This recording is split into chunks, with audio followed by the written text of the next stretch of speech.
আসসালামু আলাইকুম। আশা করি ভালো আছেন। বরাবরের মতো আমি আরেকটা টিউটোরিয়াল ভিডিও নিয়ে আপনাদের মাঝে হাজির হলাম।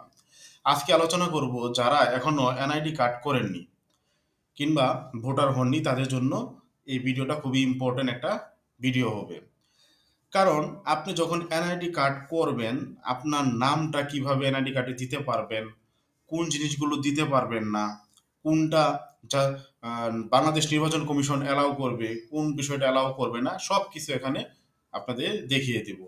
তো চলুন আমরা আগে জেনে নেই যে আপনার এনআইডি কার্ডে আপনার নামের সঙ্গে কি কি যুক্ত করতে পারবেন, কি কি যুক্ত করতে পারবেন না। আর আপনার যদি সার্টিফিকেটে একরকম থাকে, এনআইডি কার্ডে আরেক রকম হবে কিনা, এই সব বিষয় নিয়ে আজকে আলোচনা করব। তো আমরা ভিডিওতে দেখে আসি যে কোন জিনিসগুলো আমরা যুক্ত করতে পারবো, কোন জিনিসগুলো যুক্ত করতে পারবো না। এই যে আমার সামনে আপনারা দেখতে পাচ্ছেন যে এটা বাংলাদেশ নির্বাচন কমিশন কর্তৃক একটা নোটিশ। জাতীয় পরিচয়পত্রে নামের সাথে খেতাব, পেশা, ধর্মীয় উপাধি, পদবি যুক্ত করা যাবে না। যারা চাচ্ছেন যে আপনারা জাতীয় পরিচয়পত্রে আপনাদের নামের সঙ্গে খেতাব যুক্ত করবেন, পেশা যুক্ত করবেন, ধর্মীয় উপাধি যুক্ত করবেন, পদবি যুক্ত করবেন, তারা বি কেয়ারফুল। আপনাদের জাতীয় পরিচয়পত্রে এগুলো কিন্তু যুক্ত করা যাবে না। আপনার যে ফর্মাল নামটা আছে শুধু সেটাই দিতে হবে। এখন অনেকেই আমাকে প্রশ্ন করে থাকেন যে আমি আমার সার্টিফিকেটে তো খেতাব ইউজ করেছি, পেশা ইউজ করেছি, ধর্মীয় উপাধি ইউজ করেছি, পদবি ব্যবহার করছি, এখন কি জাতীয় পরিচয়পত্রে এটা আমি ব্যবহার করতে পারবো না? হ্যাঁ, আপনারা পারবেন, এক্ষেত্রে কোনো সমস্যা হবে না যদি আপনার সার্টিফিকেটে খেতাব, পেশা, ধর্মীয় উপাধি এবং পদবি যুক্ত থাকে।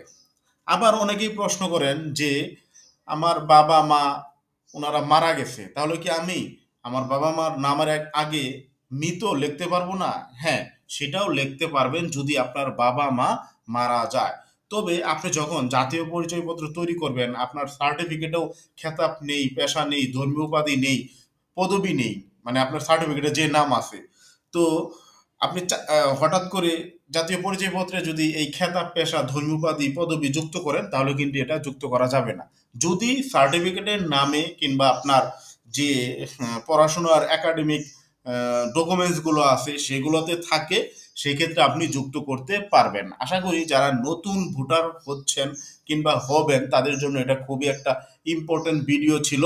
যদি ভিডিওটা ভালো লাগে অবশ্যই একটা লাইক দিবেন, শেয়ার করবেন। আর আমার এই চ্যানেলে যদি আপনি নতুন হয়ে থাকেন অবশ্যই সাবস্ক্রাইব করতে ভুলবেন না। আজকের মতো এই পর্যন্তই, দেখা হবে নতুন কোনো ভিডিওতে। আল্লাহ হাফেজ।